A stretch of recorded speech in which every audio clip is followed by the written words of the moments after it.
I would like to welcome everyone this evening to Suwannee County Board of County Commissioners meeting of April 20th, 2021 at 5 p.m. If everyone would please stand, Commissioner Hale is going to do our invocation and pledge.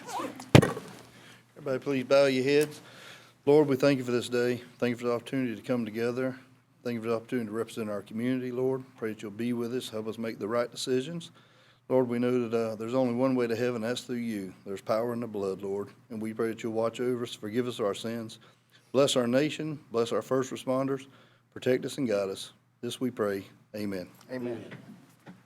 I pledge allegiance to the flag of the United States of America and to the republic for which it stands, one nation, under God, indivisible, with liberty and justice for all.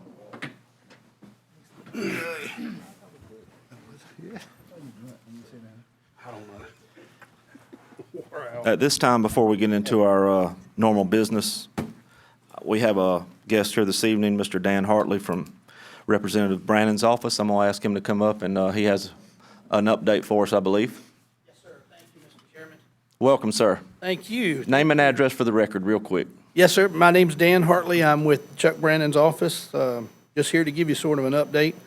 And we usually come around a little earlier than this, but with the COVID and everything, we kind of hold up there in the office, so I apologize, but it's one more week left and we're done. So thought I'd tell you what we tried to get done and what we're hoping will get signed. Of course, you know, it's always, if the governor, gets to his desk, he can veto it. So we'll get it through the House and the Senate, but then, it's sort of a crapshoot sometimes.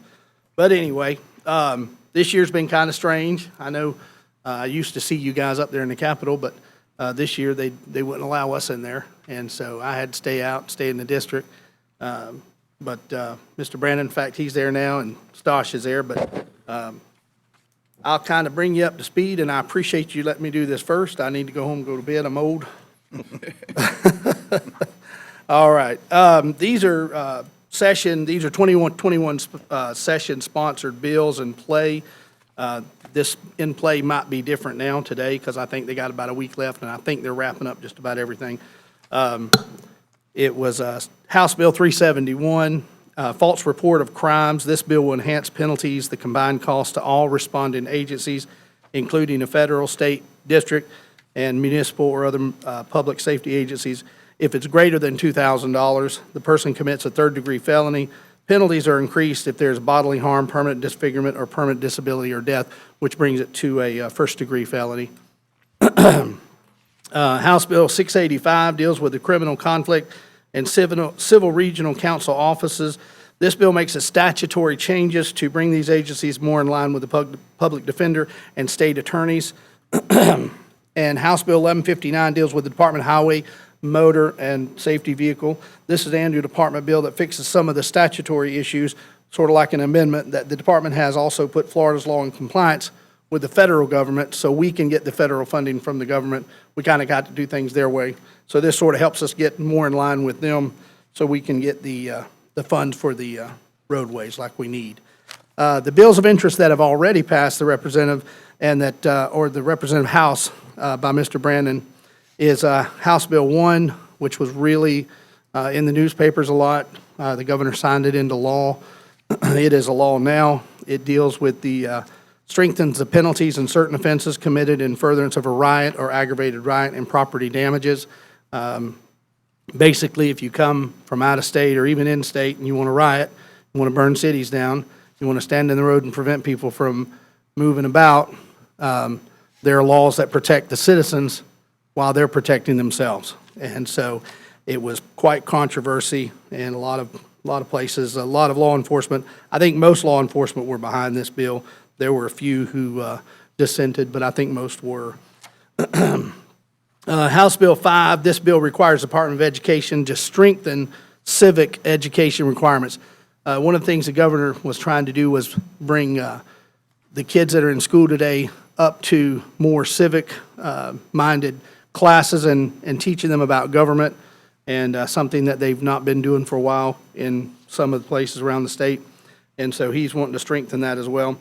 And House Bill 511 allows farmers to repair their own farming equipment. and requiring the manufacturer, such as John Deere, to provide repair information to the consumer. And that was something that was interesting to us. We weren't even aware that farmers couldn't repair their own vehicles or their own tractor equipment, because the company they bought the vehicle from wouldn't give them the information they needed, sort of make them come back to them and get it fixed. We weren't aware of that until the farmers told us about it, and so we were happy to sponsor this legislation. House Bill 753 revises and expands the scope of grant availability within the Department of Economic Opportunity for broadband improvements. Also, the bill will reallocate 50% of the revenues currently allocated to the MCORS program. This was a program that the governor got behind as well. As you know, in a lot of the rural areas, which is most of our district, not every kid, not every household has access to broadband. We found that out with the COVID, and kids were forced to do online schooling. And so one of the things we want to do is strengthen the broadband, especially within these rural communities, so we can give them the opportunity to have good broadband. House Bill 1505 and 1507, these unanimously supported bills will streamline Florida's workforce support programs, strengthen apprenticeship programs, and require more career planning resources at public schools. Now, this was met with some resistance, but for the majority, I think they liked it. It was Governor DeSantis, again, pushing technical schools. And you've got your technical school here that turns out a lot of very qualified students each year learning to do anything from plumbing to welding. And as you know, there's a shortage of that. A lot of kids are going to college, and they're coming out of college with a degree, but they can't find a job. So we want to improve the technical skills of students and give them more opportunities to do that. And then another bill that was very popular with the farmers is House Bill 1601. This bill protects farmers, including agritourism, from being held liable for certain claims in tort law. We saw this down in Miami with the runoff of the sugar. There were farmers that were being sued by communities in the area, and they were winning. And there was one farmer in North Carolina that lost his entire farm. He was sued, and he had to close shop, and it was a family farm, been in the family for generations and generations. And what happens is, we have these large farmlands, and then people bring in housing communities, and they build around these farmlands, and then the people get angry because there's dust in the air, or there's, runoff, or there's, feed and weed killer and stuff like that. And so we pushed this bill because we wanted to protect our farmers. There's 5,000 farms in our district, so, we want to do what the people in our district need. Other than that, everything is moving right along. We have one more week left, and I'll open the floor for any questions. Thank you, Mr. Hartley. Do I have any questions? Any board members at this time? Any comments? Mr. Chairman, Yes, sir. Commissioner Fleming. I'd like to ask him, he mentioned something about the farmers with the tractors. Yes, sir. Are they leased tractors, or they purchasing these tractors? Most of them are purchased. This was towards people who had bought a tractor and then have something go wrong with it, and they didn't have the wherewithal. I guess I'm assuming it's some sort of I don't know, like the old books used to buy back in the 80s when you had a car and you bought I can't think of the name of it now, but it told you about the car and how to fix it. Well, apparently they weren't allowed to do that. They didn't have that access. So this is for people who bought one. I'm assuming if you lease it, it's probably covered under some sort of warranty, but Right. This was targeted for those who buy the equipment and then want to fix it themselves. Okay, Yes, sir. okay. Mr. Chairman, I don't have any. I'm not sure how that works, but is that what it is? That's what, okay. Then they'll have access to computer, which everything's online now, so nobody prints anything out anymore. Commissioner Fleming was just following up on that because he rebuilds his own tractors. You can go by his place, he'll have a motor hanging in the air. He'll take it apart, put it back together, so he's just wanting to make sure he can keep doing that. Well, if I have any problems with my paramotor, I'll come see you. No, sir. Any more questions, gentlemen? I have any more questions, Mr. Hartley? Thank you. Seeing none, sir, we sure appreciate your time. Thank you, Mr. Chairman and Commissioners. I appreciate it. Thank you all Yes, sir. very much. Have a good evening. Mr. Chairman, I got a question I'm real sorry. quick. Mr. Hartley? I don't know if you can answer this. I know it's been real important for the small rural counties, but there was a plan to reduce the amount of funding going into the small county road program, scrap and Scrap stop. and scrap, yes, sir. Yes, sir. I have a response In fact, I for think that. that reduction was supposed to go into that M-Cores as well. What's the latest that you? I can talked to tell us Mr. Brandon about that just yesterday. We had lunch and we sat down and talked about it, and he gave me a response. I think it was about little over $16 million they were planning on cutting from the current. It was year almost funding. 17 million, and he said to let y'all know that it's almost back up there where it needs to be again. So whatever it was, I think he said 17, if I remember correctly, 17 million. Yeah, it was just done, it was like 16 Yes, sir. million, 8 something, but. Yes, sir. But he said it's back up there where it was. In the current So, year. yes, sir. That's better than a cut. Yes, sir. Okay, that helps us. I Did appreciate that answer your question? Yes, sir. Okay, all right. Thank you. All right. Thank you, Mr. Hartley. Yes, sir. Thank y'all. Always good to be in Live Oak. Yes, sir. Thank y'all. Have a good evening. Before we move along in the program, also, one other thing I need to clarify. We had a time specific, I meant to mention this when I first started, scheduled for 6:05 PM today. Hold a public hearing about a utility installation ordinance. We have rescheduled that for May 18th of 2021, just in case anybody was here for that. I don't want you to sit for an hour and then me get to it and announce that it was rescheduled. Moving ahead, we'll approval of minutes from our March 30th, 21 Benner Holtz meeting, March 30th, 21 special called meeting, April 6th, 21 regular board meeting, April 13th, 21 special call meeting, and our April 13th workshop. Have any questions, comments, or do I have a motion to approve? Mr. Chairman, Yes, sir. we need to make a small amendment, on page 134 in the minutes.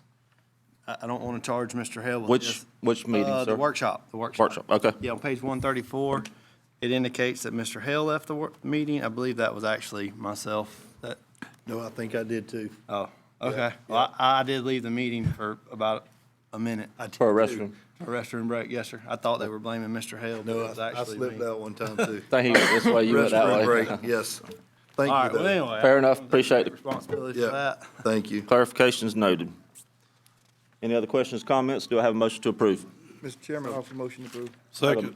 Have a motion by Commissioner Fleming, second by Commissioner White. All in favor, say aye. Aye. All opposed, same sign. Motion carries. Thank you, gentlemen.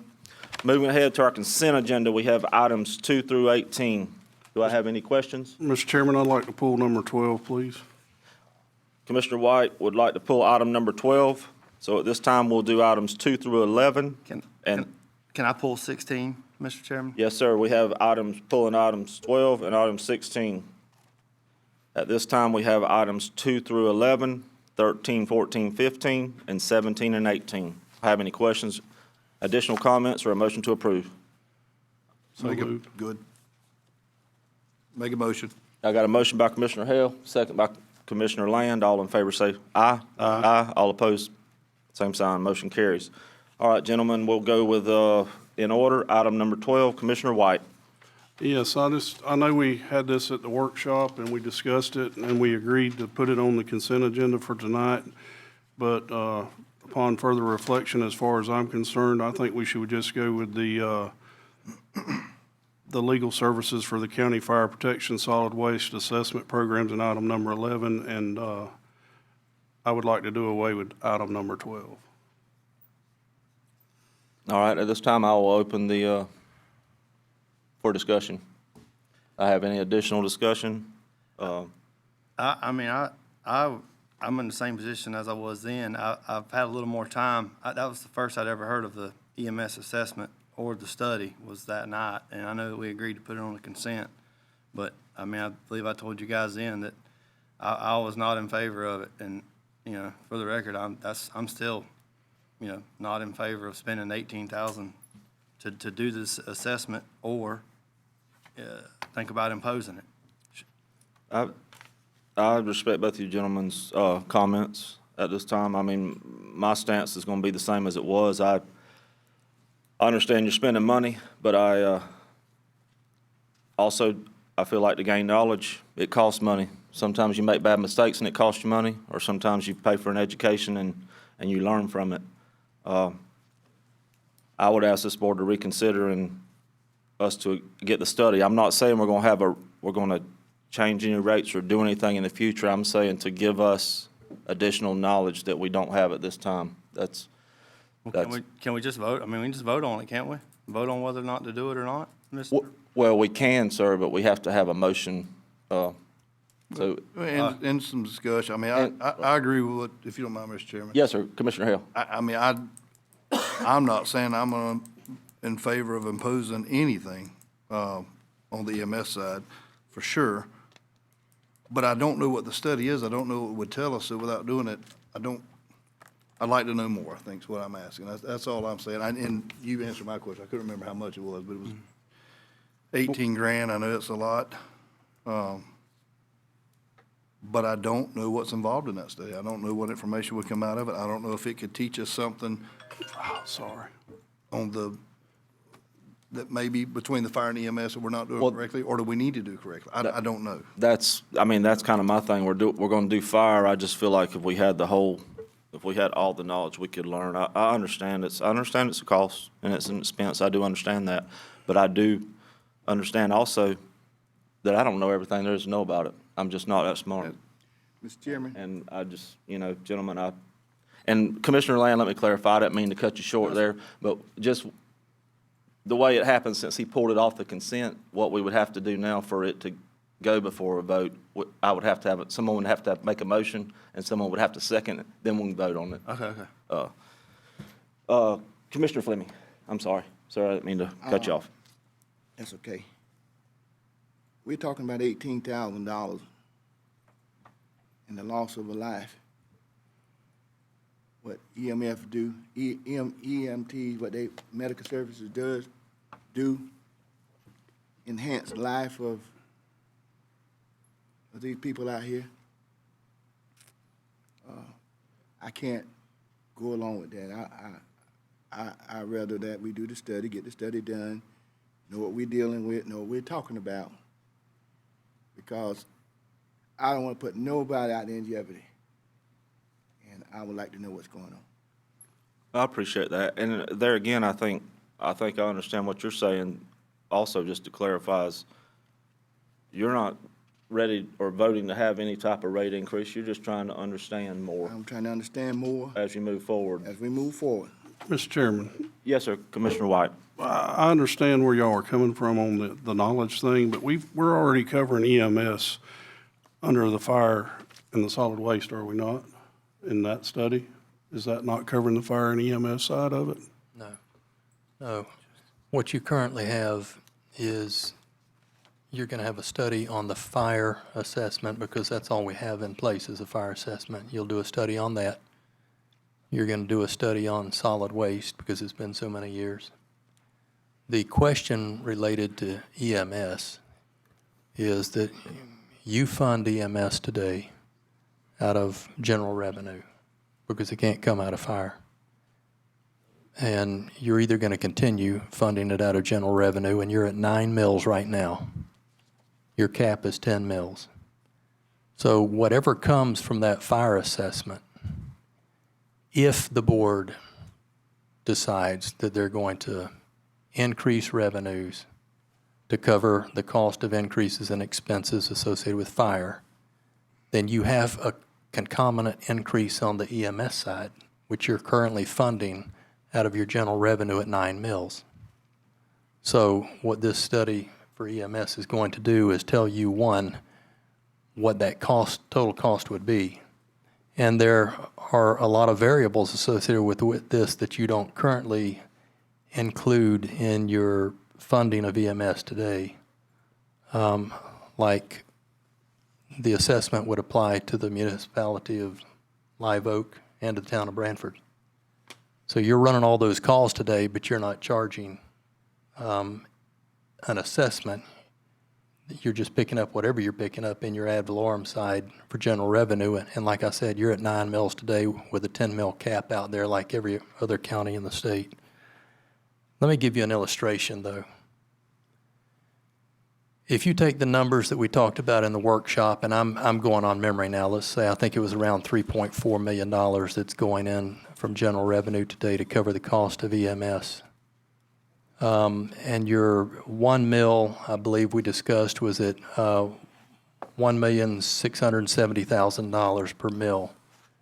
So what that would mean is if you created a fire EMS assessment, if you didn't increase any number of personnel or anything else, just status quo personnel and everything that we're currently doing, you would be able to move that expense to the EMS assessment and lower your general revenue assessment to 7 mills.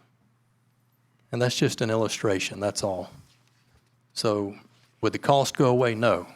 In that scenario, the cost would be the same, but you'd be doing it with an EMS assessment instead of continuing to keep your millage at 9. I shared this with the commissioner the other day. One benefit, and there may be others I don't know, and I'm not trying to sell you anything, but if you had a catastrophic event in the county and we had to have a substantial amount of money until maybe FEMA or someone else kicked in, and it spread over more than a year, if you were at 7 mills, you'd be able to generate whatever revenue you could from there up to 10 mills to take care of that in the next year.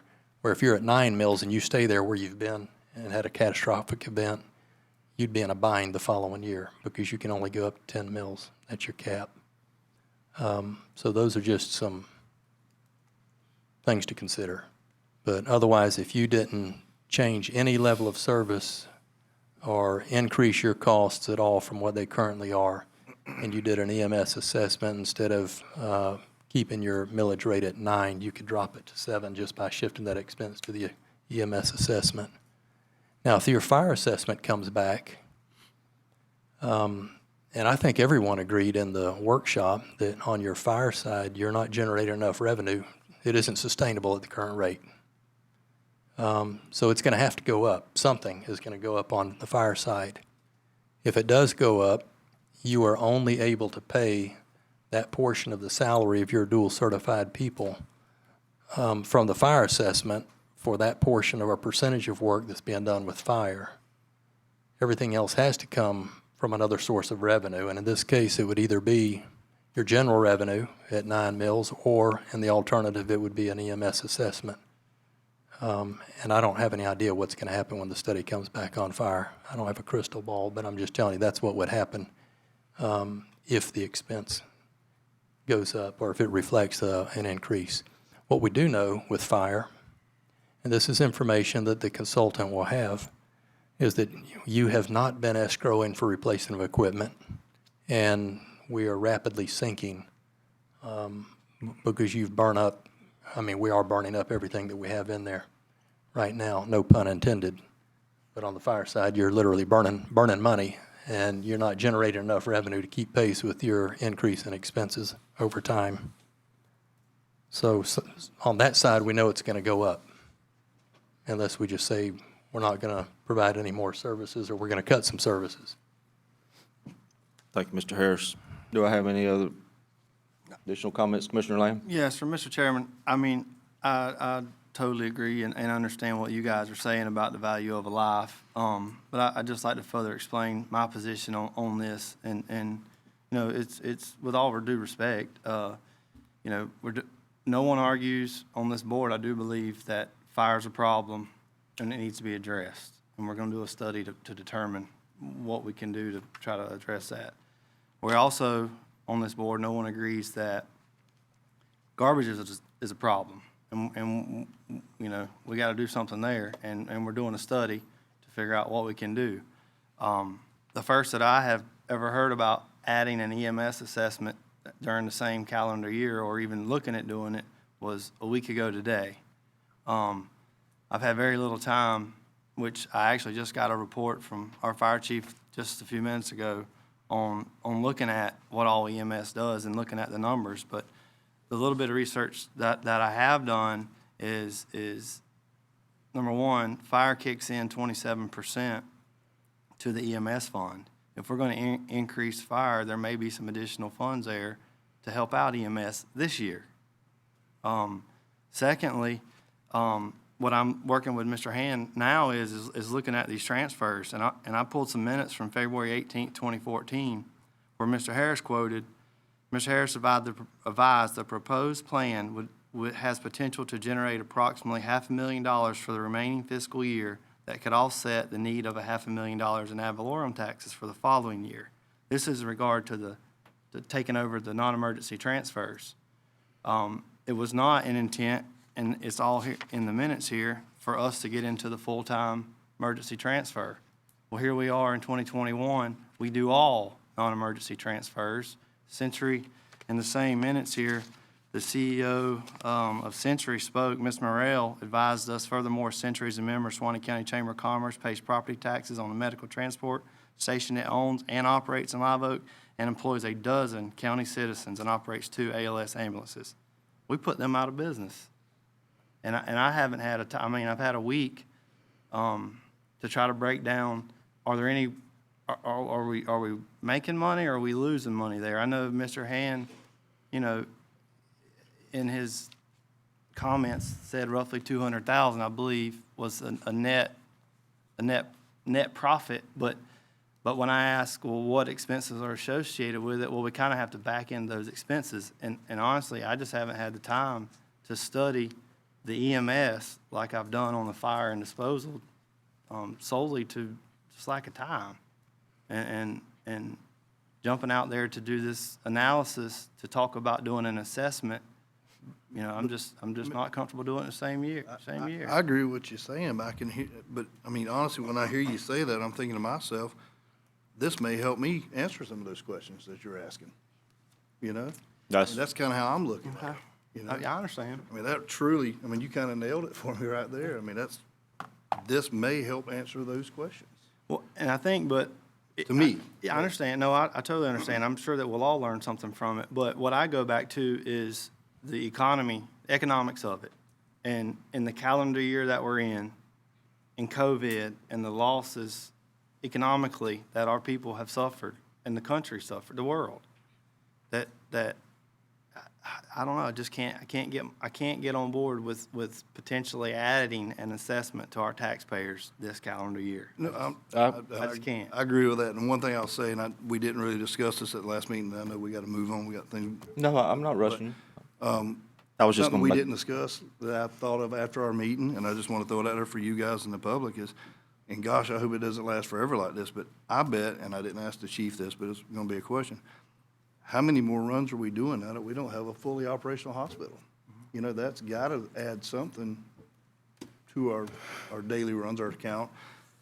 And, I mean, I would love to see us get a hospital back, you know, and we don't have to do that or do these transports as much as we do. But, I mean, I guess for me, like I said, and I'll leave it alone, but I just wanted to get the information. So when we have to make those decisions, we know why we're making these decisions. I appreciate your comments, Yeah. Commissioner Hill. And I feel the same. I mean, we'll go back down the line and everybody talk about it again, but I'm interested in the information and the knowledge.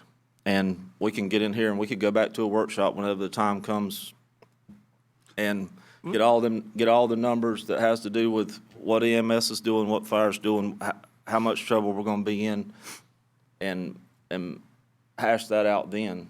But I would just like to have a big, thick notebook of everything to understand exactly from someone on the outside looking in to tell me what I'm looking at. That's just my feeling.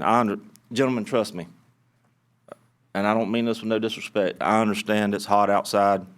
It's hot in the kitchen right now. People's all up in arms. We had a meeting. We're going to raise taxes. It's going to go through the roof. No, it's not. Let me be clear with that. It's not. We're going to be respectful to everybody in this community and every taxpayer that's here, and we're going to provide a service is what we're going to do. We're not trying to put anybody out of business. We're not trying to take anybody's home away. We're not trying to make something that you can't raise it so high that you can't pay it. All I want to do is know what the numbers are, and then we can sit there and see what we can actually bite off and chew, what the average resident can bite off and chew. We're not trying to hurt everybody. There's people out there that wants to get on their keyboards and start typing and, oh, we're the worst board that's ever been here because we're going to take advantage of Suwannee County and raise taxes so high that you have to move somewhere else. No, sir, we're not. Not going to happen. And I'm going to tell you right now, I'm about fed up with it. If the people's got a problem, they can come right through that door right there. I'll let them speak. Anybody that wants to speak to me. But to run scared from somebody when I'm trying to do the best I can for Suwannee County, I'll stand up every day, all day. I'm just telling you like it is. Now, I understand it's terrible. I understand these people put pressure on you. I understand they have people call you, and you just don't want to deal with it every day. I do understand that. But at the end of the day, I'm elected to do a job and to stand up for the people of Suwannee County that's not able to stand up for themselves, and that's what I'm going to do. And if I get 2 more votes, or I can't get the vote, I can't make a motion or second it, but I will be the 3rd vote on it, and I will ask for the study. And I don't mean no disrespect to anybody, but I'm just ready to move forward. Well, Mr. Chairman, Yes, sir. it's not from any public pressure is why I'm against this. I'm just opposed to adding another avenue to tax the citizens because I've watched it all my life. If you give government enough avenues to tax you, yeah, it may be $50 this year, $75 next year, but where is it in 2 or 3 years? Is it we up to the same as the fire assessment when we get there? My problem is spending $18,000 for something that I know I'm not going to be in favor of at any time. Well, that's a fair comment. That's just where I stand. Yeah. Thank you. I appreciate that comment. That's fair. But, Mr. Chairman, I'm just ready to move forward. Like I said, my preference is we have a study so I know where we at, what we're dealing with, then I can make a decision. Can't make a decision when I don't know what I'm working with. My preference is I'd rather have the study, EMS study. Mr. Chairman, quick question. I don't know who can answer this, but all these studies, whether it be the solid waste or the fire EMS, how long are they good for? I mean, are they termed out? I mean, for me, it's just the informational purpose of it, but I mean, how far back can we go on? Yeah. I'm going to give you a very unprofessional response because there aren't any experts in that field. The reality is that your study tries to ascertain the expenses and they're using some type of CPI or inflation calculation as time progresses in the future. So if you take an old study, very likely they've missed it somewhere, even though they did a forecast on where it might be 7 years out. It's a good idea to take a look and see if it's actually tracking where it's supposed to be. So we know it's been a long time in the case of solid waste. I would think 5 to 7 years is probably getting close to the time that you need to be looking at doing another study and trying to true up your numbers on actual cost versus what were forecast 5 years prior. This time, do I have any other comments? Do I have anyone from the public wishing to speak? If you'd like to be heard, please come to the microphone. If you have any comments you'd like to make before I'm going to ask for a vote on this. Yes, sir. And while this gentleman's coming up, I do want to apologize. Sometimes I get very emotional about my thoughts, but I love this county and I love the people here, and I'm going to fight for them. And that's all I'm going to say about that. Sir, name and address for the record, please. Tim Wiggins, 3200 Northwest, Lake Jeffrey Road, Lake City. Welcome, sir.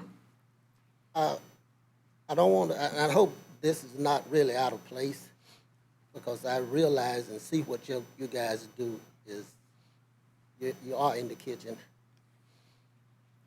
Y'all have some very tough decisions to make. And the thing that I hear y'all talking about, fire, rescue, raising fees, and you're going to raise fees this year, next year, the year after that. It's nothing going down but the sun. And I think this commission need to try to look a little further and see a remedy or something that could help, because this is going to be a recurring problem about this money, not having enough money to pay all these bills. We have a city council and we have a county commission. We have a sheriff department, a police department, we got a fire department. We just having all these doubles. And like I say, I hope I'm not out of place, but maybe, and I do see one of the city officials, Mr. Gill, and my comments is not trying to take somebody's job, but we have 5 commissioners, we have 5 city officials, city councilmen, maybe somebody need to consider trying to merge these equities together and save money. That's an opinion that I have. The city have the same problems, raising the fees, garbage, fire. They don't have no EMTs or anything like that, but it's the same problems. And if somebody on this commission would try to think a little further than just today and tomorrow, what it's gonna be 4 years from now? You're gonna have to raise something. Yes, sir. And maybe if the commissioners would put it out there to try to work with the city officials, and I'm not trying to throw out anything to get rid of anybody, but heck, you guys need to combine and save money. I think it'll work. Thank you. Well, thank you, sir. Your comments are duly noted.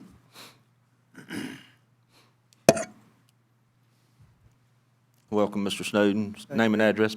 Wendell Snowden, 3302 104th Street, Welborn. I agree with a couple of commissioners. I'm not in favor of doing studies and spending money on studies.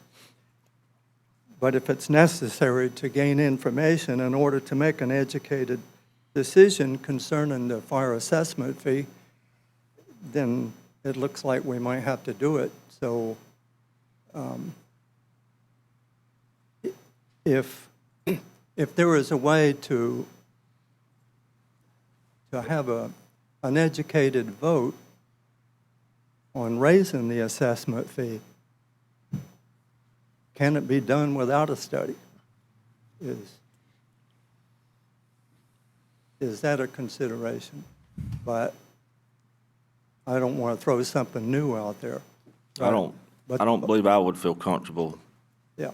without that information to even have a discussion on it. I mean, honestly, but And that being the case, I spoke at the workshop, so I would encourage all 5 of you to please vote and raise my taxes.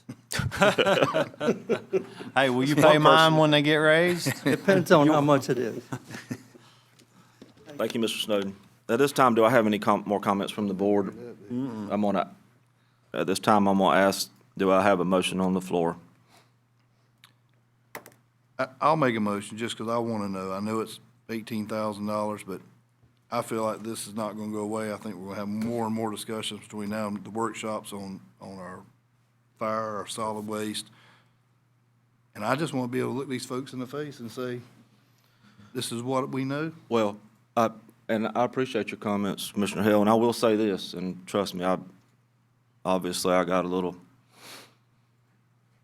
outspoken, but A little bit. the problem is we kicked the can so far down the road that it's so hot you can't pick it up now. I mean, that's just a fact. We kicked and kicked and kicked, and I mean, it's like a piece of charcoal that's red, glowing red, and we can kick it some more, or we can just go ahead and pick it up and just take it on and get to the bottom of it and figure out what we can do or what we can't do. You know, I want to just make the right decisions for the community, but the people of the county have a right to speak, and but I would like to get this study. I mean, I would be in favor of that. I have a motion by Commissioner Hill. Second. I agree with everything that everybody says, really. My main stance is like I've always said, not this year. That's just where I'm at with it. And you got a motion in a second, so we'll go to vote, and, I'm still where I'm at, but that's okay. And I respect the board's, decision that y'all have made. That's why it's a board, and that's why we vote. I have a motion and a second. All in favor say aye. Aye. All opposed, same sign. Aye. Mr. Chairman, could I say something concerning this, and it ain't throwing nothing at anybody in here, nobody. I've sat on this board year after year after year for approximately 11 years, and it's been an ongoing situation. It got to end at some point that somebody, and I mentioned about 2 weeks ago about making tough choices and tough decisions. You have to make tough choices and tough decisions, not only for this group here, but we're talking about 45,000 people in this county, 45,000 people. And to let this chance or this opportunity go by, I would be less than a elected official, and I can't make a decision that I gotta stand behind that, as I said earlier, it may enhance somebody's life. These fire officials, Chief Hand, his people, staff that work for him, with these fire rescue, EMS services and fire protection and all this, we sit back, and as you said, been kicking the can down the road. We can no longer kick this can down the road. I appreciate your comments, and I would like to just, before we move on, say this.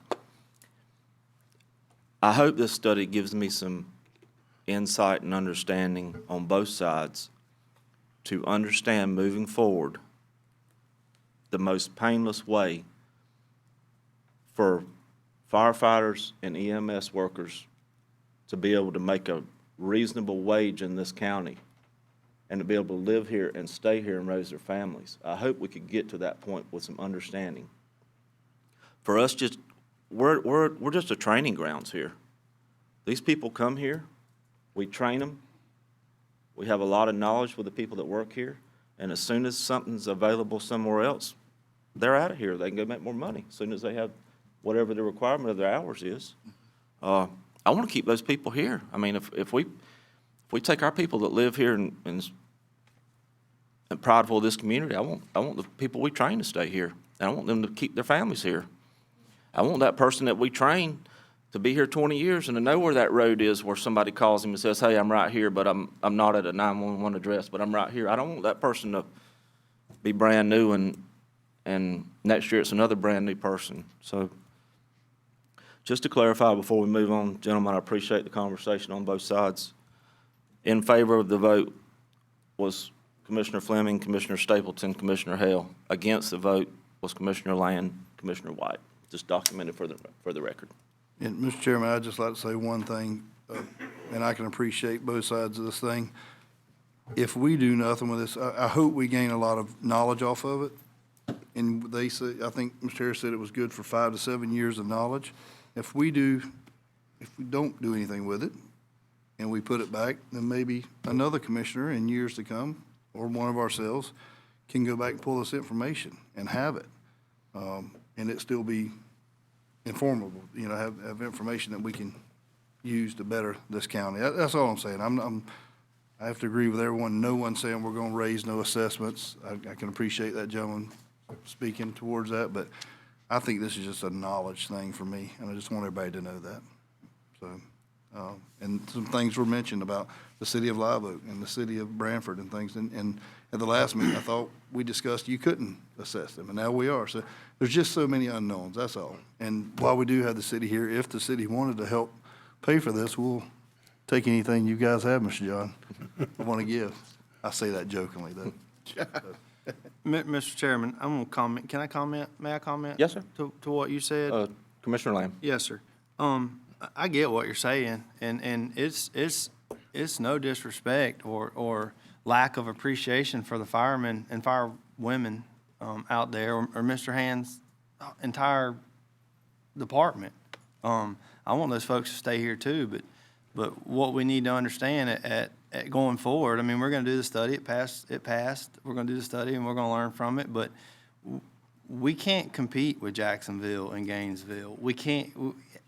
I mean, we can. The sky's the limit on taxation, I guess. But we can't. We can't compete. If those individuals, do I want to pay them as much as we possibly can? Absolutely. Do I want to prevent an employee from leaving here due to pay? Sure, I'd love to do that. Absolutely. Those guys are underpaid. I mean, I can't thank them enough. But that's a process. It's no different than I mean, the company I work for in truck drivers.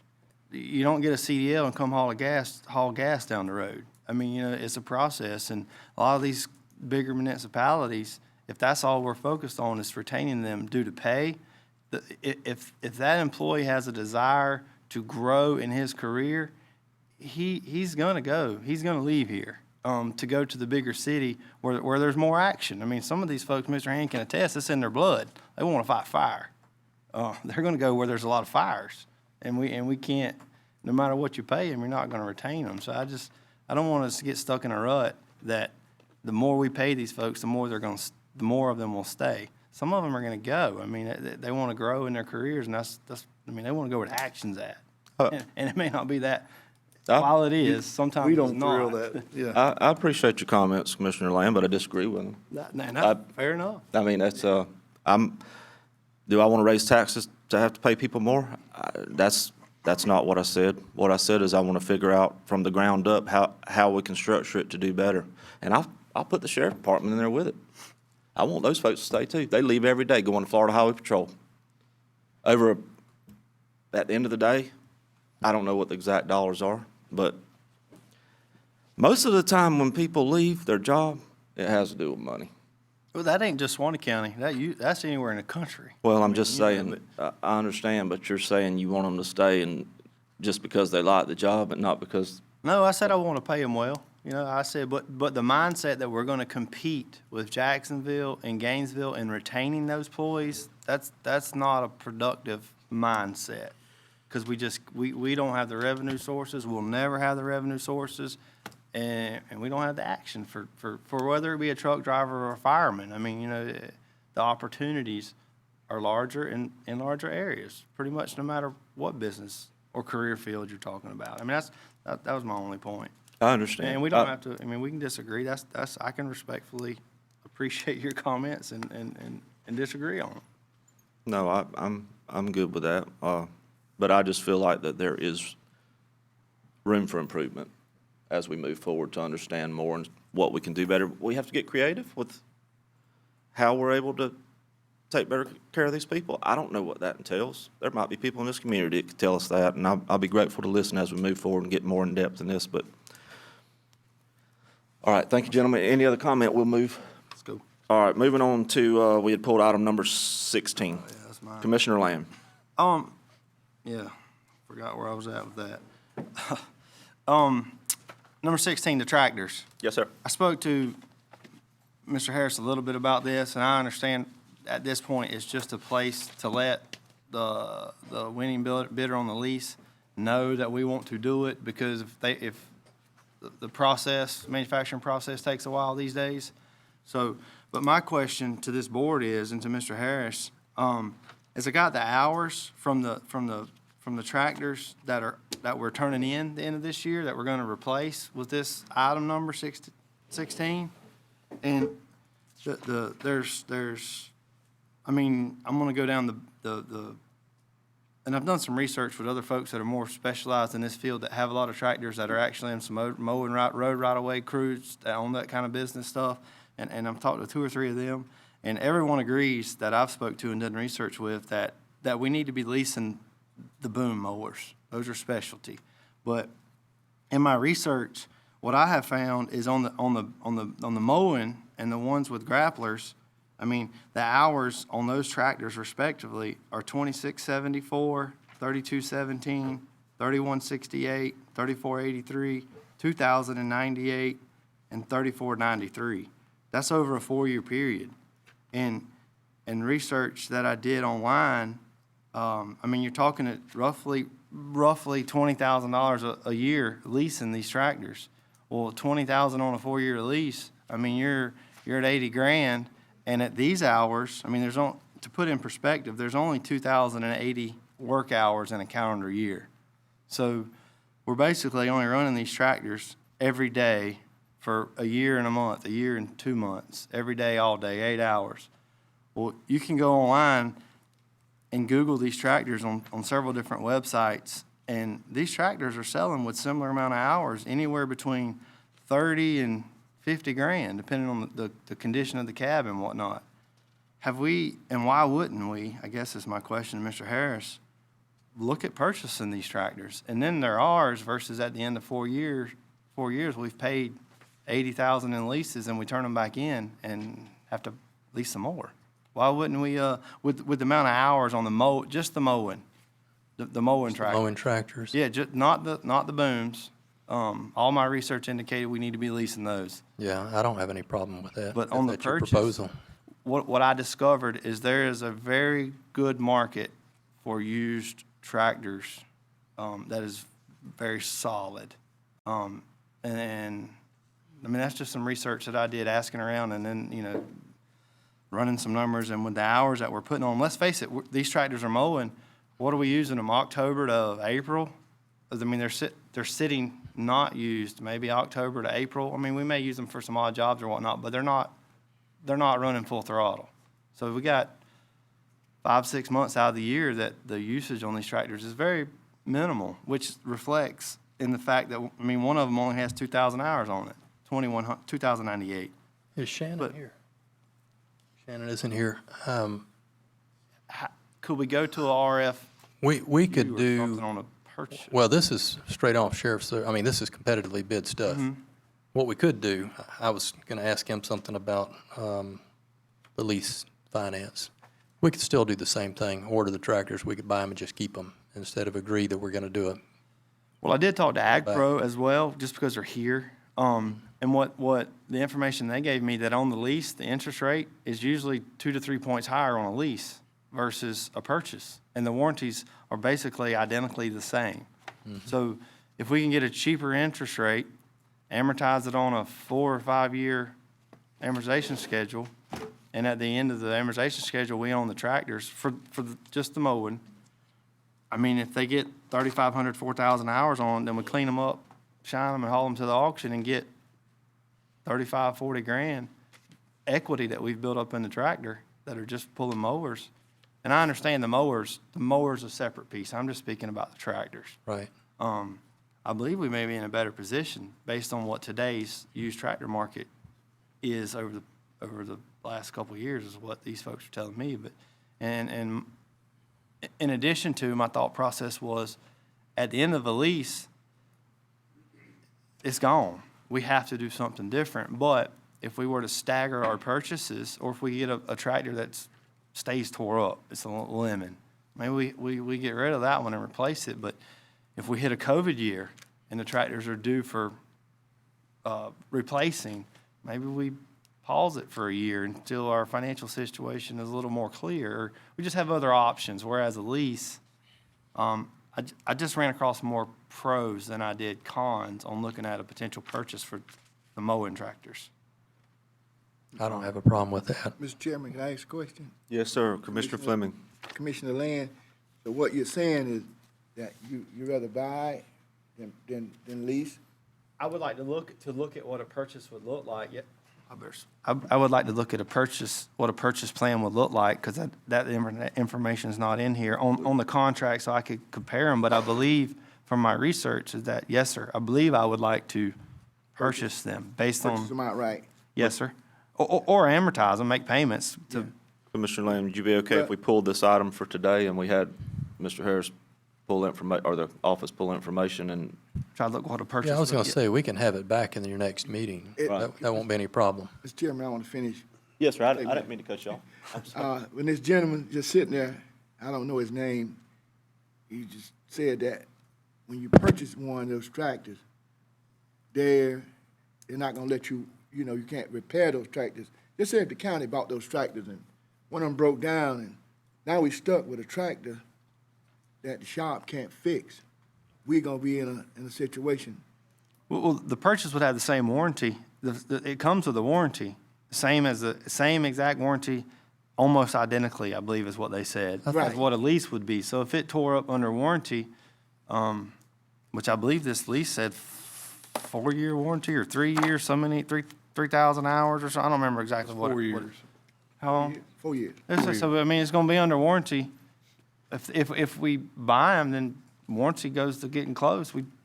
Yeah, I'm not Trade it being in or sell it. contradictory, but I'm just saying, what if we had it the 5th year and the 6th year? And that would occur, that's what I'm saying. Well, I think now that- we paid all this money and we stuck versus the lease they take care of it. But what Mr. Hartman said was they passed legislation to whereas the farmer could actually work on his tractor. That was the legislation that got passed, so that I was just asking a question. No, the manufacturer can't retain computer codes and stuff like that. They're making them put that out there. Because I think these tractors now, they got all this GPS stuff on them and all that. high-tech. Yeah, high-tech stuff. Mr. Chairman. I'm good tabling it, Mr. Chairman. Okay. And I'm good. he's done. Commissioner Harris. Yeah, I don't have a problem getting that information as well, but I think, we're just talking about Ag Pro like a John Deere, but I guess if we were to go to bid on this, it may end up being the lowest bidder, right? Could be a Kubota, whoever. But real quick, as you're getting that information for us to bring back to Mr. Land's asking for, I can't remember, I'm looking at these boom tractors. Are these the larger horsepower ones? I know one time we had an issue where we had some that wasn't big enough or strong enough for. We had some that were antiques. That was the problem. I just remember there being a problem with them. And even the guys running them were scared to be on them, so. And rightfully so. Here's the deal. The information, Just a second. the information is already available. We'll get the information and bring it back. And we will look at the finance side is the way that we need to look at it. What you just described, Commissioner, is exactly what is happening with these lease, essentially buyback programs. They're taking that equipment back and they're taking it to the auction. They're doing the same thing that you're talking about. Now, we talked about that a number of years back, of doing that ourselves on some other pieces of equipment, and I think dump trucks were one of them. This year, we're being forced into a situation that we weren't real crazy about on dump trucks, but we had some really good years where we took advantage of some real good rates. So now we're just having to deal with it. So we may be looking at more of those types of things going forward, if for no other reason, because we were forced into a similar situation with dump trucks that we're dealing with right now. But we can bring the information back. We'll look and see what the best interest rates are that we can get. We'll also take a look and see if they can quote us on extended warranties beyond the regular warranty period and see what we can bring back. Yeah, I just Did you want have to be another able. comment? Yes, sir, I was going to answer Mr. Hale's question. We have all of our tractors that I have that are on the lease program, they're all a Challenger MT465E. I don't know what horsepower that is, except for two, and two of them are MT525E. So I would assume we have two that are probably larger horsepower, meaning the 525s. Right. Not Yeah, and I think that the Massey is made on the same assembly line, and they're going to do the Massey now. They're not going to make both of them anymore. They told me that the Challenger is going away. Mr. Chairman, when you get a minute. Sorry. When I get a minute. Hard to see down here to this end, isn't it? Commissioner White, talk to us. Thank you. I talked to the Ring Power rep this afternoon, and I asked him what the buyback on those tractors were that we currently have, and it's right around $45,000 apiece. So, but in talking to him, I also learned that usually the mowers only have a 1-year warranty. But under the lease deal, they're covering them the same as the tractor, which is a 4-year. So that's probably going to make a difference in your figures there as well. Yep. Because if you go to buying them, he's not going to, I don't want to put words in his mouth, but I'm guessing he's probably not going to do that. So that would be one of my questions is, if we purchase versus lease, Mr. Harris, how are they making going to notes? warranty those mowers? Mr. Harris making notes to add to the information. But if, I was thinking that if it's only $45,000 per tractor, we take those lowest hour tractors, maybe two of them, I don't know, and we just purchase them outright now at $45,000 apiece. Yeah. Lease some new ones, and then we can get us a rotation going on those, so we ain't having to fund all this in the same year. That's a fantastic idea. I didn't think about that, but yeah, and I believe Shannon got me the buyback on two of the lowest hours, and that was 42 and 45. Yeah. On the two with the lowest hours that are mower tractors, which means. Which I understand they're gonna run out of warranty, probably before the end of the year, but you pay your money and you take your chances. And just one thing to add to that, Mr. Chairman, and Mr. White probably knows this with his big trucks and all, but like the gentleman was saying, if we buy them, the warranty, depending on how long we keep them, we will need to buy some type of diagnostic tools for our staff. I'm just not trying to add insult to injury here, but it's not that bad. I've seen stuff, $10,000, some of them start out, but then you actually, if it's John Deere, the way I understand it, the way they're gonna do this, you'll have to log into the John Deere website, pay your fee for any diagnostics that you do. Right. It's pretty pricey. Yeah, it is. Yeah. It really is. I would like for us to look at, Mr. Harris, when you're doing that, is I understand if we might decide to buy these ones that we got, but the ones that, if we're gonna buy new ones, I'm only interested in whatever we can add the extended warranty, and when that thing's up, I'm ready to move that thing. I'm in agreement with that. I mean, I don't have a problem with that. I mean, you got computers and things that's way astronomical, and also we don't, at that point in time, we're gonna have to take it to the dealership, because we're not gonna have the people that's probably can do what needs to be done. Well, good luck with that, too. Oh, yeah. I mean, that's a great idea. But I mean, he could check for the extended warranty, what the cost is, we can, I think for us to make a good, solid decision is to look at what the purchase price, the extended warranty would be on a purchase of whatever I don't care what color the tractor is. Let me be clear about that. What was the lowest hours? What two tractors had the lowest hours? M5 had 2,098 hours, and M10 has 2,674 hours as of March 31st, 2021. Well, that would be, that'd be the two I'd want to look at purchasing right now. do we Out know of the this hours? lease. Do we know what the average, warranty hours is? Does anybody know that? It's 4,000 hour, 4-year lease is what it is. Okay, on drivetrain, which is probably, I think that's what it is. That's what I read anyway. I just think, like you said, look at the purchase, and if they give us the same warranty, and 48 months, 4,000 hour ultimate warranty is $6,613. yeah, I'm not interested in opening a tractor repair shop, but if it puts us in a better situation to save, Well, I mean, it's 80, worth 100 looking grand. at the numbers on it. I don't know what it saves, but I just think you need to get it in a rotation where we ain't funding all this in the same year is my idea behind it. But I can tell you, if it's anything like a Mack truck or a Freightliner or anything else, when you go to get their diagnostic software, it's a yearly subscription and it's about $5,000 a year. Just to get on we their. get rid of them before the warranty expires, we send You them down the definitely road. don't want them after the warranty. yeah. Yeah. Well, and I think kind of like Commissioner Hales stated, because he's in that business, I mean, parts is hard to come by too. But So I would during like this to look time, at it hopefully it gets some more. better. Yeah. All right, gentlemen, so we pulled that, and we're gonna bring it back next Tuesday. Mr. Harris? Next regular meeting, probably. Next regular meeting, 2 weeks. If we can have it by next Tuesday, I'll be glad to bring it back, but otherwise, If you don't mind being selfish here, but I won't be here for that next meeting. I'm gonna be out of town, so, okay. The following. yep, sorry. Fair enough. Thank you, gentlemen. Moving ahead. We've already covered item 19 for tonight. We'll move to item 20. Mr. Pravat. Thank you, Mr. Chairman. What I have before you in the packet here is consideration of an agreement for easement and property exchange with the Monterey Family Trust. Actually, it's a land trust agreement. The easiest thing to do is just flip to Exhibit B in the packet. It's after the actual easement document itself. Exhibit what? Exhibit B. This is item 21. Is that Item right? 20? No, item 20. Exhibit B. There's not the thing itself is just one item, but in the agreement itself, if you'll flip to Exhibit B in the agreement, This is the picture page. it's a picture, yeah, Okay. Yeah. okay?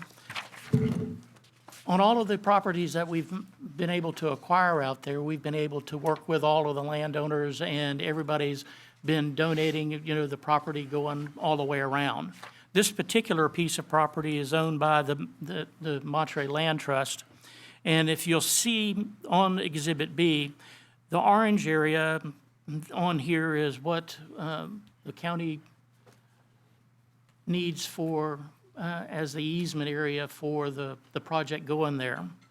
If you looked, as the orange area turns and goes down to the south, the Monterey Trust, a different Monterey Trust, also owns that particular piece of property, and it continues on down for another 1,000 feet, and then over another 1,000 feet to the interstate. And the Monterey Trust is that particular Monterey Trust is going to donate the property, to the county to get us all the way to the interstate there. So what he's proposed, Dr. Monterey and Ms. Shilpa, they have proposed that if you look at the crosshatched area on Exhibit B, that they will donate the property that is in the crosshatch area, which also takes into part of the current 31st Road. It'll expand the area that's currently being utilized. And what we would then do is get the area that's in the orange, and then we would take 31st Road, as you see it coming from the left to the right, and move it over into the crosshatched area. Now, of course, during the period of time that we're, doing all of this work and stuff, you still need to have the citizens being able to have access to the property. So the citizens will still continue to use the 31st Road for access on further on down until we complete the project of putting the graded road, and it is a graded road, back across in the crosshatched area there. And then at the end of that process, we would then file an abandonment proceeding. And typically in the statutory abandonment proceeding, the people that own up to the center of the right-of-way line would each get half of that. Well, because the Monterey's, this same family trust owns on both sides of the road, they would get that area that's still just plain white, as, the picture of the graded road. They would get from 136 all the way up to the hatched area. The exchange of properties is not that great of difference, but you can see why they're proposing this particular thing, because when you take in the orange there and to the property that's to the left of the road, it takes a portion of that property there. And therefore, by moving the road over there, it would alleviate their problems there. They'd have probably a better buildable piece of property, and maybe even enhancing the value of the property. But, from the standpoint that the county is not going to be paying anything for the easement area that is in orange and the continued easement area that's in orange that goes off the page and continues on over to the interstate. So that is what we propose to do at this point. And you see that Ms. Shilpa has already executed the agreement, the actual agreement to make the exchange. And then what she would do is Exhibit E in the packet is the actual easement document itself for the orange area. She would execute it. Matter of fact, she's already executed that, and I have it here, to be addressed, as well. Any questions, gentlemen? So just so I'm clear on this, they're willing to just basically exchange that property at no cost? Yes, sir. And not pay anything for this. They would donate us that property that's crosshatched, so we could just put the graded road, over there. So the only thing we have expense-wise is just our legal fees process. We got to clear the Are road. you willing to donate that? We got to put We the do have to road clear in the there. road. We got to put the road in there. Are you willing to donate the legal fee side if they're going to donate the property? Sure. I'm just trying to save some money for the county. Okay. So we got the expense of moving the road over there, but it's a dirt road, so we Yes, just sir. got lime rock. Right, we just need to tear out some trees and we'll move it. What's the estimate on moving the road? We got one? We'll do it ourselves, I don't know. We'll just I fit it kind in. of like the idea of moving the road over there because it squares it up more with 136, basically, instead of coming in on an angle. When you go to pull out, I'm saying. Yeah, when you're 90-degree angle with 136. yeah. Right. Yeah. That's So you're right. looking both ways easier. Gentlemen, what's your pleasure? Haven't we already buried pipe? Along Along that easement where the orange line is.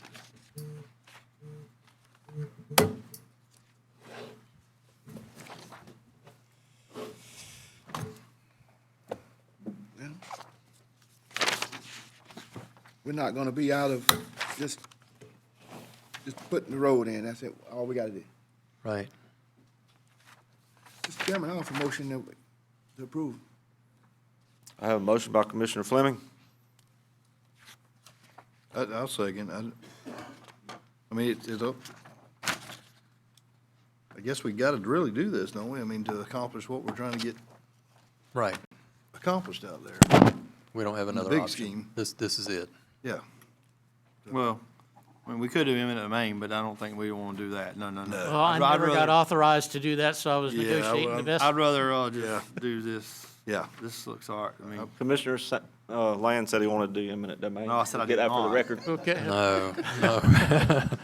No, you really don't. I think after It's gonna be 4-1. I'm telling you right now. I think after us fighting about EMS, I think you know that I do not want to take nobody's property.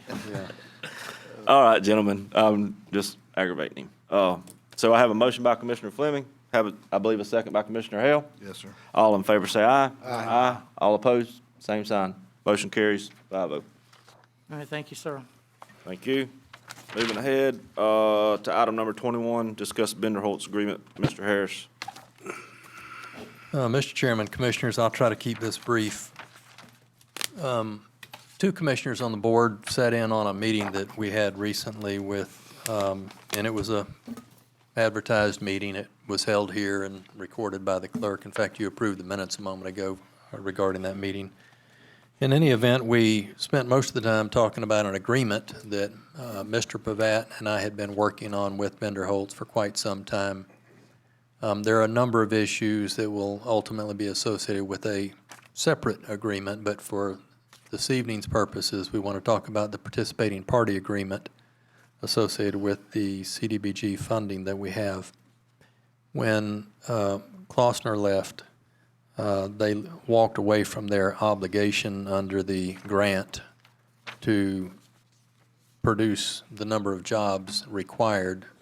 When the county obtained the grant, they had entered into a participating party agreement. They had to produce a certain number of jobs, but they walked away from that. So we had begun discussions with Benderholtz on taking over that responsibility, and we've gotten pretty close.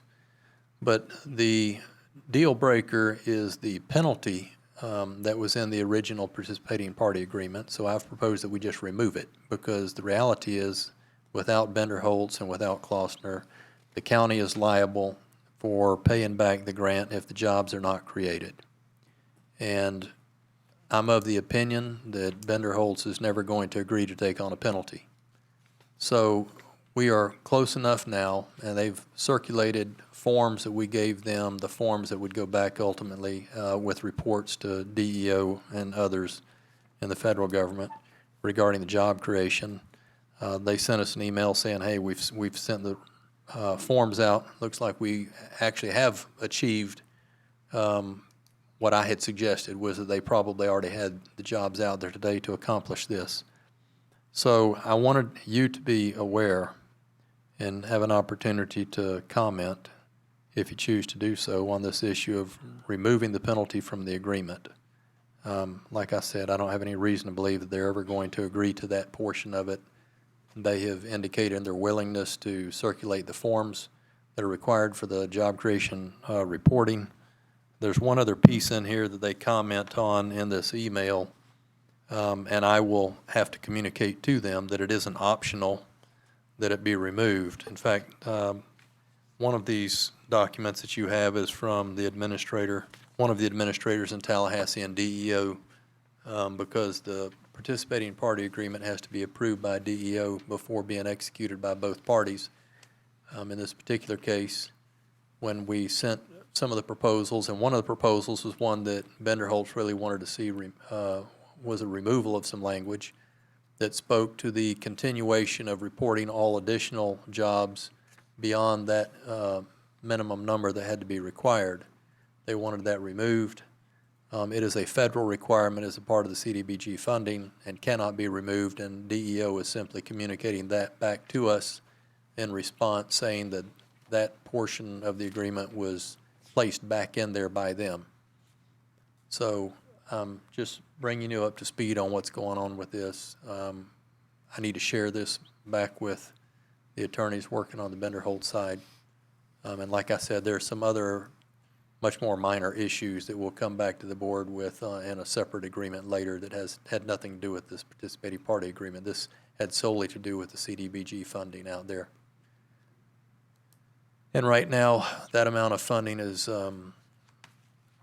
It's under $700,000, and it's associated with originally the rail spur, now with the rail crossing that we're trying to complete. Thank you, Mr. Harris. At this time, you didn't need any action, you just need to bring us up to speed, is that just so I'm I don't necessarily need any action unless the board disagrees with removing that penalty. If you do, then we can stick it back in there, but like I said, I don't have any reason to believe they're ever going to agree to that.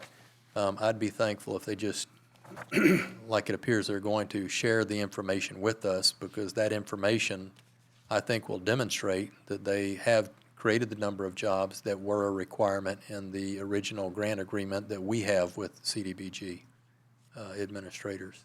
Once we have that and it's been satisfied, then a year out, this thing can be closed out and everyone will be satisfied, and we won't have to pay that money back. I mean, I'm in support of moving forward like you're doing. This company's put out a pile of money, and I just don't see them headed anywhere, except to recoup some of it. Yes, sir. Commissioner White. Mr. Harris, so pretty much what you're telling us here is we can either do this or not, but we're on the hook for the $700,000 as it stands now, so we really don't have anything to lose here, I don't. There's no downside for us here. That's what I kind of figured. Unless we say, no, we're going to try to put it back in there, and at that point, they could say, well, then we're not even going to share the information with you. We were on the hook once Klossner walked away. Yes. And we sent an agreement to them and asked them to share in that liability, and their lawyer said, no, we're not going to do that. So they got some pretty good attorneys. Any other comments on this? I just appreciate Bender Yeah. working with us, Oh, yeah. they're sticking out a good hand Yeah. and trying to make this happen. I'd like to thank their people for Well, and stepping up. in all respect to them, I mean, their legal counsel's trying to look out for their best interests, but to this point, unless I'm proven wrong, my feeling on these folks is they're solid. I mean, and we could be proven wrong, but every bridge they've crossed, they've done it the right way, so I feel good. Thank you, gentlemen. Moving ahead, we have additional agenda item. If you get it in front of you, please. Item Mr. Chairman, Yes, sir. did you want to present this, or do you want me to? I mean, this is something, I think all of you received an email on this anyway. You're fine, go ahead. All right. It's just a letter of supporting an application for funding to reconstruct Helvinston Street. You've got a prepared letter in there if the board would just approve that for the chairman's signature. So move. I have a motion by Commissioner Land, second by Commissioner Hale. All in favor, say aye. Aye. All opposed, same sign. Motion carries 5-0. Item number 2. Item number 2, there's a provision in your resolution for assessments to provide assistance to those who are certified as indigent, and there's typically a timeline of a deadline of March 1. We have a couple of people who have come in late, and it was literally no fault of theirs. One particular one had the COVID virus and was just out and couldn't come in. But mine is just a request to allow these 2 additional applicants to apply. You have a budget for this. It goes on every year, and we don't have that many that actually apply, but these 2 need the assistance, and I need board approval in order to go ahead and accept those last 2 applications. So moved. Have a motion by Commissioner Land, Second. second by Commissioner Fleming. All in favor, say aye. Aye. All opposed, same sign. Motion carries 5-0. Thank you. Thank you, Mr. Harris. At this time, I'm going to open the floor to public comment. Do I have anyone from the public wishing to speak on any items? If you do.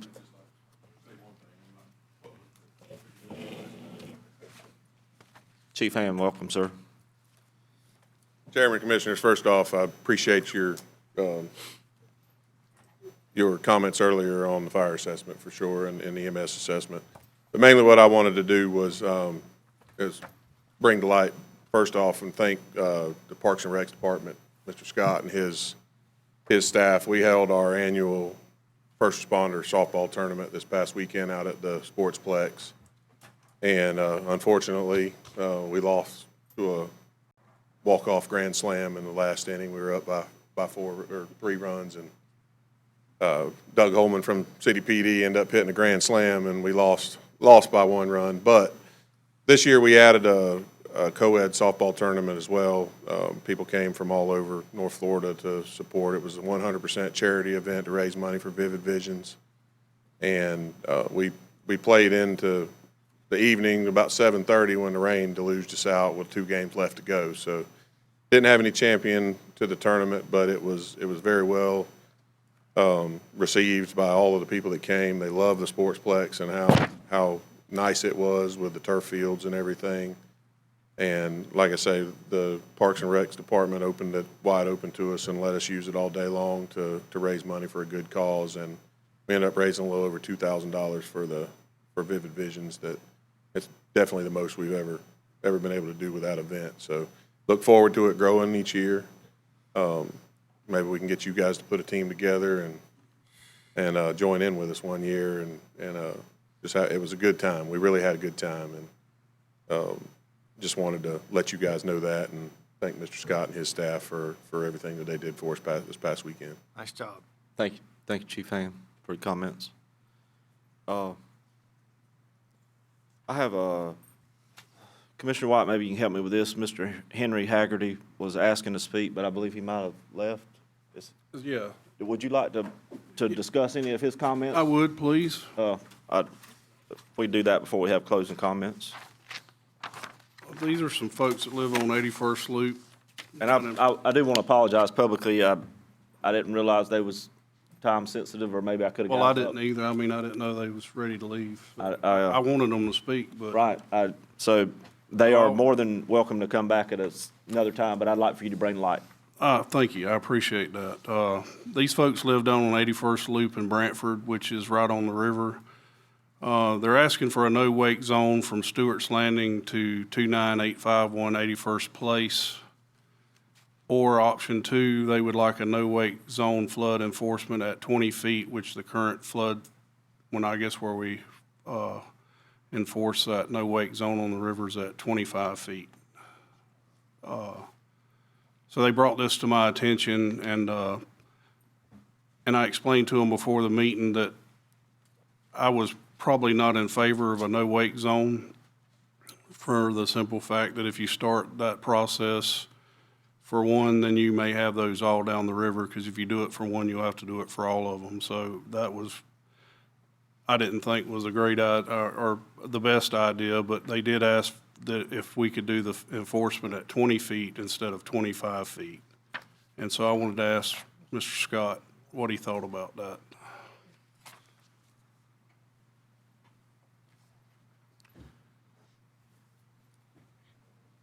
Good evening, gentlemen. I'll keep this brief. The weight restrictions are based by FWC. The county has no control over those. It's based for their enforcement. They've based that, you got different levels. There's, I think, 5 different zones from Ellaville south on the Suwannee, and then the Santa Fe has 2 zones, I believe. But it's based on height, river height, and they do the regulating of what level that is, and then they enforce it. So really, the county does not have a part to play in that, other than we've talked before about closing ramps and things in the past. Have to even open for emergency vehicles and people getting out. You know, y'all know how sometimes you can be at your house, not be underwater, but you can't get anywhere. So because the roads flood, so people have to have a way to get out if they need to escape. So, but hopefully that answered your question. What would be if they wanted to try to get this lowered from 25 to 20 feet, where would they need to go, or who would they need to talk to? Start with FWC in Lake City. Start there, and certainly we can do some legwork to get information from them if we need to, but really it's a citizens initiative that would have to start it, I think. Well, at 20 feet versus 25 feet, like at Brantford, where would that be at, Greg, you know? In the emails I send out to those of you that part of the county, if you'll click on the icon, and I can't tell you right now, but you click on the icon for that zone, it'll tell you in narrative down lower at what height it changes, it floods at Three Rivers Estate. At this point, it floods this road at this height, and off the top of my head, there's too many layers of things to remember. And that's on what site, did you say? The email I sent you from Water Management. Oh, yeah, okay. About the flooding and the zones, that has the zones listed as well. And if you need any further information, I'd be glad to research that for you. Thank you. I just wanted to bring to light their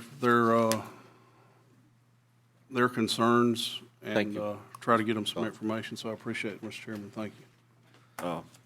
You had a couple other items on there, but are those, you take care of those? Yeah, the road, they called about the road today, but I called Mike, and Eric was on vacation, but Mike took it, and they had it fixed in a couple hours, so they were appreciative of that. They asked about the mosquito control, and the county doesn't do any mosquito control, does it? And I told them I didn't think we did, and then the rest of it I took care of. I guess the one item I was looking at is because we don't get these really ever, it just says, thank Eric for a great job grading our roads. He did, yes, sir. We don't get that very often. Very often. Well, it so happened that they were actually there grading the road. I don't want to take anything away from them guys, but it worked out perfect. So they called, and we were right there. So hats off to the road guys. They do a good job. Thank you. Awesome. Moving forward, I'd open for public comment. I don't see anybody else wishing to speak. So at this time, I'll close public comment. We'll go into closing comments. Mr. Pravat, anything additional? No, sir, not this evening. Mr. Harris? Just quickly, I'd like the board to authorize me to go, if necessary, to talk to any government agencies out there about what we may or may not be able to do in partnering on solid waste disposal. I've been on the phones talking to a lot of them. I'd like for the board to say, yes, go forward and try to find us a solution, because we're trying to find the most cost-effective solutions that we can.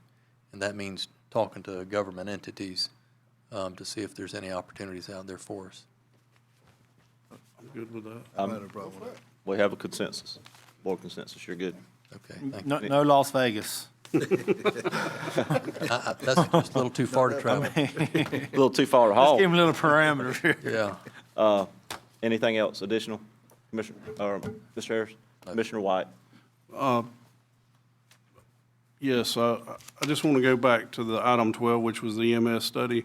I don't want anybody here to think that I don't appreciate the firefighters or the EMS. My total stance on that is just strictly from a taxing status I don't like to add any avenues for government to tax, and that's where I stand on that. But it's nothing against the firefighters or EMS. Totally in support of them, and I just wanted to explain my position on that so nobody gets the wrong idea. I want to thank the board for we had some pretty good discussions. Nobody got out of hand, and I did. Good. I apologize. that's all right. Mr. Chairman, I did have one thing I forgot. In fact, I mentioned it to you earlier, and I still forgot, but that was the possibility of keeping our meetings at 5 o'clock. I've got one head shaking no. I've had some that have an interest. It doesn't make any difference to me, but I just need to know what you want to do, because all these other meetings are at 5 o'clock. Well, I'll Or just off speak to it real quick. I had asked about this a year or so ago, and we didn't really have any discussion with it, but I would just like to get the board's feelings if they're willing to move up the meeting at all. Reason being, we have county staff that comes, and they work till 5 o'clock, and then they sit in their car till 6 o'clock for us to start. And if it's going to cause a lot of problems, then obviously we won't do it. But I mean, it's the board's decision if you would like a different time, or if you're able to make a different time work. I would just like the input from the board. I'm easy on that. Whatever. Mr. Whatever Hale, works for Mr. everybody. Hale, what's up? Mr. Hale had a birthday, by the way, just this weekend. So, his time clock is ticking. It starts with a 5 and ends with an O. It starts with a It 5. does. That's the truth right there. It doesn't really matter to me. You guys just know there are days that I'm out of town. I do have to travel back in. I try to make accommodations for Tuesdays, but like you said, we've had them every Tuesday here lately. You know, maybe if we can get out of that and don't have to do that every week, wouldn't be a problem. You know, Commissioner White, input?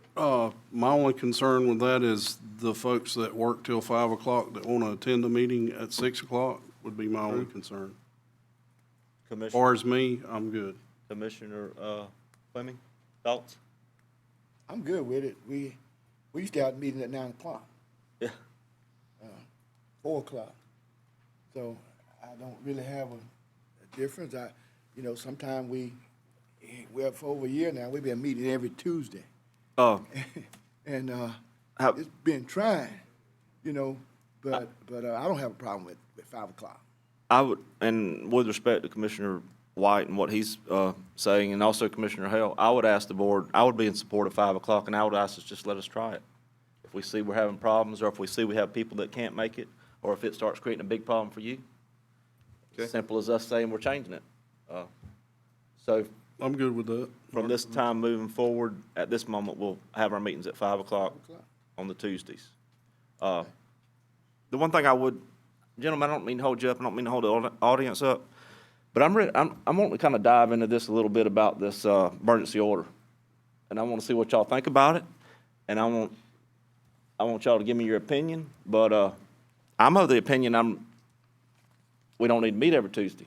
Now, I'm just saying, Mr. Bavat's probably going to tell me we can't do that because of such and such, but the whole world's under an emergency. I don't understand how we're going to lose any funding by saying we're not going to have an emergency order. I don't understand that. My hope is that the legislature changes that. But they're not going to do it. They're going home. Tomorrow, I think. and I meant to ask Mr. Dan that, if that had been discussed. Well, I thought about it earlier, but then I forgot. I was more concerned with losing $17 million when I got here. But my hope was that they were going to change it because it's utterly ridiculous. It really is. But my point is they're not, so tell me your next statement. My next statement is that if you want to even consider that federal funding that's coming, you're going to have to do the emergency order because that's going to be a qualifying criteria most likely unless they lift that. Have they, and it's not, it is a big deal, it's not that big a deal, Mr. Chairman, I didn't mean No, to you're jump in, fine. but did they change, I know some boards, some of these other boards that we sit on, don't have to actually meet, they can just call in, they can log in. Well, go they to did meet- away with that, but they may still be doing it. I think did the governor do away with? The governor That- did away with the allowance to be telemeetings able or to do that. When he took that away with the executive order before last. We only need 3 though, don't we? Bear with them for another week. That timing thing is up there, and it has been gathering a little bit of support, but they're still holding it in their pocket. FACA is up there, Let's, to get it done. thank you, It's Mr. been Bavat. introduced. I would ask you to do this, Mr. Harris, add it to our agenda for discussion in 2 weeks. Mr. Bavat, bring us back everything you know about it. Mr. Harris, I'd ask you to do the same thing, let us have a little further, and obviously, I don't want to not do it if it has to do with federal funding, but I mean, come on, guys. Listen, I'll try to get through to some members of the legislature tomorrow on the phone. If I can get through to some of their staff and get through to them and say, hey, make one more pitch. Let's try to get this done. Because everybody's suffering the same problem. And trust me, It's wasteful. yeah, it's wasteful, and I'm not complaining from my part. I mean, I can come here every day if we had to, but I mean, it's bringing all this staff and everybody, I mean, it just doesn't make good common sense, but. I'll agree with that. And I don't understand how somebody, whether it's the governor or whoever, somebody can do a waiver that says we're covered. I mean, just. You would think 1 would be enough. And everyone I've asked, and Mr. Pratt, you can answer this, are you still saying that every commission in Florida meets every week No, in sir. person? No, sir, I'm not saying that. Can you There tell are- me how they get around it, the ones that don't? Is there somebody we can talk to? Well, I'll give you an example. Our neighboring county, Madison County, they passed an ordinance that said that they would just meet and then every, at their regular meeting, and they would come back in and maybe attempt to ratify the action of the chairman, or they gave permission to the county administrator or county coordinator, whichever one it is, to be able to, in the meantime, sign and continue, the LSE. They do it, and one other county does the same thing that they do. There are other counties that, when they're under different charter provisions, like with the,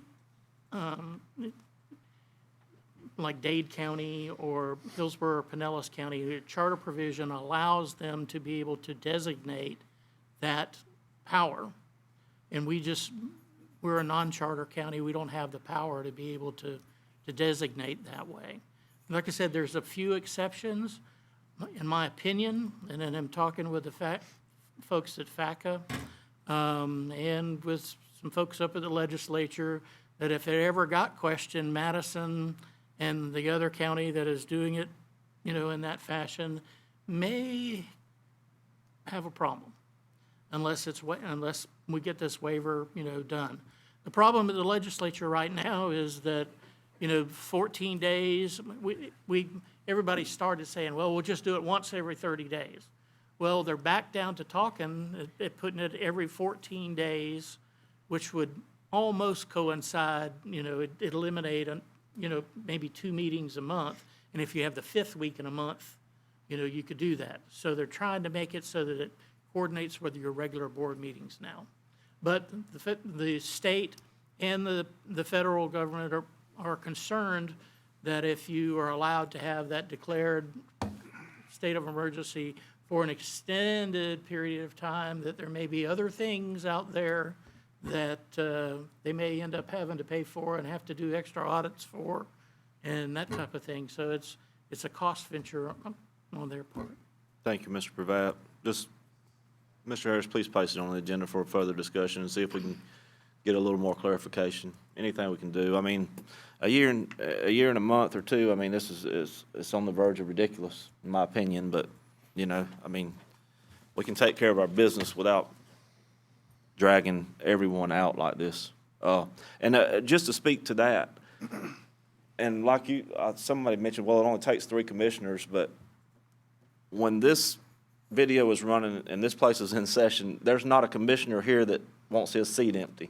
Just like, I mean, you have different people going on different things that they have obligations, and at times, when it's every week, you can't be here. But no one wants to not be at a meeting. I mean, it's just the way commissioners are. You don't want to look at that video and you not be there. I mean, it's just a fact. I mean, it's part of your responsibility and duty.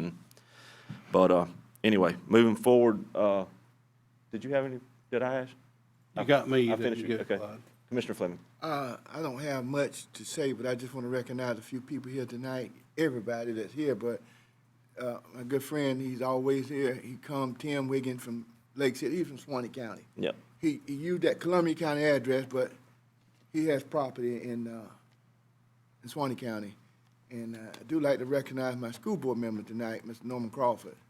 He's here with us tonight. Thank you for coming. And of course, the sheriff is he's here all the time with us. But I just want to recognize those individuals. Yes, sir. And I want to say this again. I appreciate this board. We may have some differences, but at the end of the day, we always get the problem solved.